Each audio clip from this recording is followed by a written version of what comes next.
También, como tenía rato que no platicábamos, revelador que las encuestas apunten a que el presidente tiene 6, 7 o hasta 8 de cada 10 mexicanos de su lado.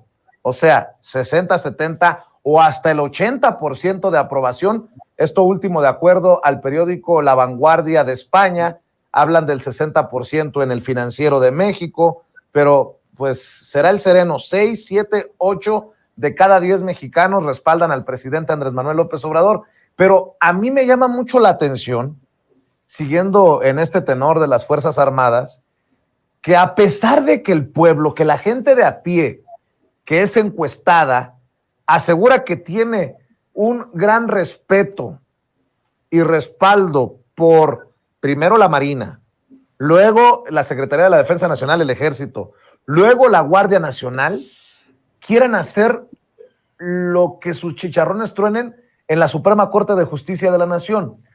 O sea, queda claro que los ministros no deciden para el pueblo, porque si fuera así tomarían en cuenta lo que piensa el pueblo, y el pueblo sí respeta, sí respalda a nuestras Fuerzas Armadas. No lo invento, ahí están los números, querido César. Mira, Vicente, lo que pasa es que hay que entender que vivimos en un país democrático en donde existe una división de poderes. El poder judicial es uno de esos tres poderes: está el ejecutivo, está el legislativo y está el judicial. El ejecutivo, pues obviamente es el que emana del presidente, y todas las secretarías de Estado, a su vez, pues obviamente son encargados de una secretaría de Estado que representan al presidente de la República. Es el ejecutivo. Pero entendiéndolo de esa forma, lo que tendríamos que analizar es la reforma judicial que no se pudo llevar a cabo. ¿Por qué? Porque aquí hay una cuestión. La carrera judicial como tal fue pensada de forma brillante e inteligente. El problema es que se terminó prostituyendo con los años y con el tiempo. ¿De qué forma? Pues de la forma más sencilla. Se supone que las mejores personas son las que tendrían que ir avanzando de acuerdo a una carrera judicial. Y nos damos cuenta, bueno, pues que se terminó llenando de un grupo de familiares y compadrazgos y amiguismos que son los que tienen la posibilidad de ascender, cuando hay muchísimas personas que a lo mejor tendrían la capacidad y que no han tenido la oportunidad de pasar a secretarios de acuerdos o proyectistas para poder ser jueces o magistrados. Esa es la realidad. Pero en esa división de poderes, pues por supuesto que la Suprema Corte de Justicia justifica de forma legal las decisiones que toman. ¿Por qué? Porque como lo comentamos, si tú me hablaras de que los 11 ministros votaron a favor de un proyecto, pues significaría, ¿no?, que todos están de acuerdo en una misma postura. Aquí no, aquí pudimos ver que fue 8 votos a 3, quedándose a un solo voto de que no se declarara inconstitucional la ley como tal. Entonces sí te habla de que hay un tufo de carácter político, sí te habla tal vez de un revanchismo por parte de la misma Suprema Corte de Justicia de la Nación. Que eso no quita que hay grandes juristas que se encuentran dentro de la Corte, sí, pero también tengamos que entender que como es un poder de los tres que tenemos en este país, pues obviamente también ellos juegan esa parte de juego político, porque nos dimos cuenta con lo que pasa posteriormente. Ellos toman la decisión de declarar inconstitucional el paso de la Guardia Nacional a la nueva estructura de la Secretaría de la Defensa Nacional, pero después se sientan a querer negociar para cuando quieren que se lleve a cabo. Entonces, ¿qué es lo que te habla? Y ahí es cuando el presidente los manda a chingar a su madre, ¿no? Es lo que dijo el presidente.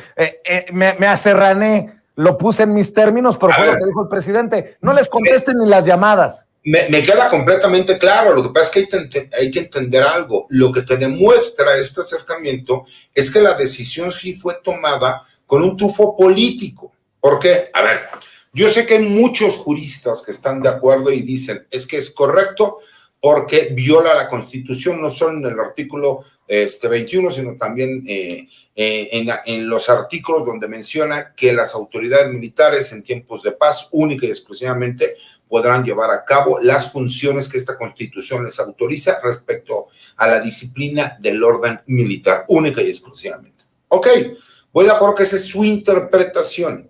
Mi interpretación es de otra manera porque a lo mejor conozco mucho más del tema.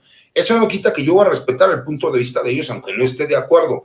Pero la realidad es que te demuestra que sí hubo un tinte político respecto a la decisión. ¿Por qué? Ya lo que yo te decía, si el secretario de la Defensa fuera un civil, entonces el problema no es la Secretaría de la Defensa Nacional, sino que quien se encuentra como titular de esa secretaría es un general en el activo. Ese es el verdadero problema, ¿no? ¿Por qué? Pues porque todo lo que tiene tinte de carácter militar. Y hay un ejemplo, fíjate, es una decisión que acaba de tomar el gobierno de los Estados Unidos por medio de Joe Biden y que por medio de una orden ejecutiva autorizó que el secretario de la Defensa y el secretario de Seguridad Nacional puedan convocar al servicio activo de las unidades a miembros de la reserva preparada bajo la jurisdicción del secretario de la Defensa de los Estados Unidos. Imagínate si eso hubiera pasado en México, ya hubiera sido un escándalo y hubieran dicho que se está militarizando el país. ¿Por qué no dicen nada en cuanto a Estados Unidos? ¿Será porque Estados Unidos ya entendió que si es una crisis de seguridad nacional, el problema de salud que están viviendo por el alto grado de consumo de fentanilo respecto a la drogadicción que existe en un arriba del 30% de su población general? Entonces, imagínate por qué siempre la doble moral de los políticos opositores de la asociación, de las asociaciones civiles en México, etcétera, etcétera, etcétera. ¿Por qué no entender que si eso se hizo en Estados Unidos, creo que este es el momento en que México tendría que trabajar de la mano con ellos para poder blindar las fronteras y que realmente empezamos a ver esos resultados? Desafortunadamente es nada más cuando a ellos les interesa. Y como compran muchas voluntades, como lo dijo el presidente, por medio de recursos a supuestas asociaciones civiles, que es de personajes que lo único que hacen es golpetear al gobierno de México y que lo han intentado en muchísimas ocasiones, pero que en este sexenio ha sido más que obvio, porque como no hay chayote para callarlos, pues obviamente lo utilizan como pretexto para estar pegue, pegue, pegue. Yo lo que yo le he dicho a la gente, te puede caer bien el presidente o te puede caer mal, pero tienes que reconocer que la política nacional, cómo se ha estado llevando, económica, social, está bien hecha, que se han realizado, que vemos los logros, que vemos un dólar que no, al contrario, en vez de subir, ha bajado, que vemos una economía estable, con todo y que estamos hablando de que existe una crisis y recesión a nivel mundial. ¿Cuándo habíamos visto eso? En un sexenio priista o panista, hubiéramos visto que se hubieran endeudado, créditos por miles de millones de dólares, y ese dinero que hubiera pasado, pues pregúntenle a Calderón, pregúntenle a Peña, pregúntenle a Fox, ¿no? ¿Dónde hubiera terminado? Porque curiosamente todos los expresidentes de México terminan siendo socios y multimillonarios de empresas transnacionales. Entonces creo que ahí nos deberían de responder, ¿no? Y no nada más aplaudir cuando les conviene, porque de este tema nadie ha hablado y creo que es, para que la gente lo entienda, es como un decreto presidencial donde autorizó que se autorice a personal de la Guardia Nacional para que estén bajo el mando del secretario de la Defensa. ¿Qué dirán todos esos opositores que hablan de militarización en México?